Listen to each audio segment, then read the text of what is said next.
संग्राम जगताप पुन्हा एकदा जन आक्रोश आंदोलनात सहभागी। संगमनेरमध्ये हिंदू महिलेवर झालेल्या सामूहिक अत्याचाराविरोधात आज जन आक्रोश मोर्चाचे आयोजन संगमनेरच्या घारगाव येथे करण्यात आले होते। या आंदोलनात राष्ट्रवादीचे आमदार संग्राम जगताप यांनी सहभाग घेतला होता व त्यावेळेस त्यांनी समाजकंटकांचा पुन्हा एकदा खरपूस समाचार घेतला आहे। लाभाचे पद देखील तुम्हाला दिले, सडळ हाताने दिले, पण त्याच्या मागून जसं छत्रपती शिवाजी महाराजांना देखील अफजल खानाने भेटी करता बोलवलं। त्यांनी भेटायला बोलल्यानंतर सांगितलं की आपल्याला कुठेतरी आता चर्चा करायची, सुला करायची, पण छत्रपती शिवाजी महाराजांना माहिती होतं हे लोक किती आहेत। आपणही चर्चेला चाललोय, पण आपणही नेते जाता कामा नाही। आपल्याला देखील सावधगिरी बाळगली पाहिजे।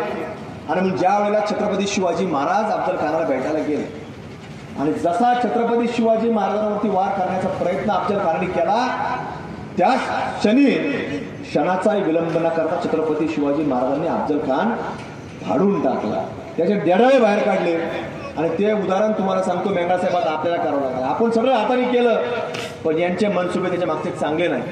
आज त्या सत्तेच्या गादीवरती विराजमान झाल्याबरोबर गावागावामध्ये तुम्हाला सांगतो की असे कुठेतरी अनधिकृत थडगे असतील, अनधिकृत मस्जिदी असतील, अनधिकृत मदरसे असतील, हे सगळं उभारायचं काम यांचं सातत्याने चालू आहे। आणि म्हणून आता त्याला अनुसरून काताळ साहेबांनी सांगितलेलं की प्रशासनाला सांगितलं की जे अनधिकृत असेल त्याला 15 दिवसाचा अल्टिमेटम आता काताळ साहेबांनी देखील दिलेला आहे। त्यामुळे प्रशासनाने याच्यावरती बारकाईने विचार करण्याची आवश्यकता आहे।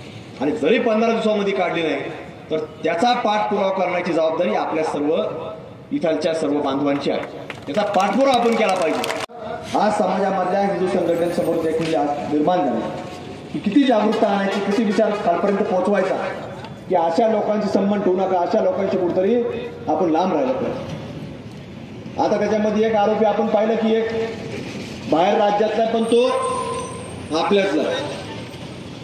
आता तो आपल्यातला फक्त शरीराने राहिलेला आहे, त्याची जरी शारीरिक तो जिहादी नसला तरी आज मानसिक घटना त्याची झाल्यामुळे त्याने आज कृत्य करण्याचं धाडस त्या दुसऱ्या आपल्यातल्या आरोपीने आज केलेलं आहे। पण तो शारीरिक नाही आहे, पण मानसिक त्याची घटना निश्चित रूपाने झालेली आहे, म्हणून तो तिथपर्यंत जाऊन पोहोचला। कारण आपल्यातल्या आपण व्यासपीठावरच्या लोकांनी सगळ्यांनीच सांगितलं की आपल्यातली लोक त्यांना मदत करतात। आपल्यातली म्हणजे कोण असतात? हे मानसिक घटना झालेले लोक असतात। जसं आपण म्हणतो ना एखादा मनोरुग्ण आहे, तसे मानसिक घटना झालेले लोक असतात। कारण एवढी विश्वासार्हता ती आपल्यापर्यंत निर्माण करतात की आपण त्याच्यामध्ये आपल्याला वाटतं की हे सगळे आपले लोक आहेत, हे कुठेही चुकीचं काम करणार नाही।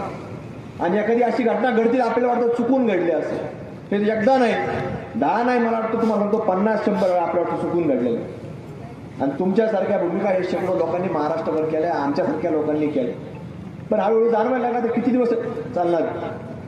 आपल्याला याच्यावर जर आवाज उठवला नाही, आपण सातत्याने याच्यावरती पांघरून मारत बसलो तर हे पाप आपल्याला सुद्धा लागल्याशिवाय राहणार नाही। आणि म्हणून पापाचं जर आपल्याला प्रायश्चित करायचं असेल तर ही भूमिका, हा आवाज आपल्या प्रत्येकाला उठवावा लागणार आहे आणि समाजाला जागरूकता निर्माण करावं लागणार आहे। म्हणून आजचा कार्यक्रम देखील त्याचाच भाग आहे। संख्या किती माहितीवर असतात, आपल्या घरात कुटुंबात कुणी आजार असलं तर ते आपल्यापर्यंत कशी मदत पोहोचल याचा प्रयत्नशील असतात। मग आपल्याला वाटतं की हे लोक चांगले, यांनी आम्हाला अशी दवाखान्यात आम्हाला मदत केली, पण त्यांना कसं माहीत झालं की तुमची अशी अडचण आहे?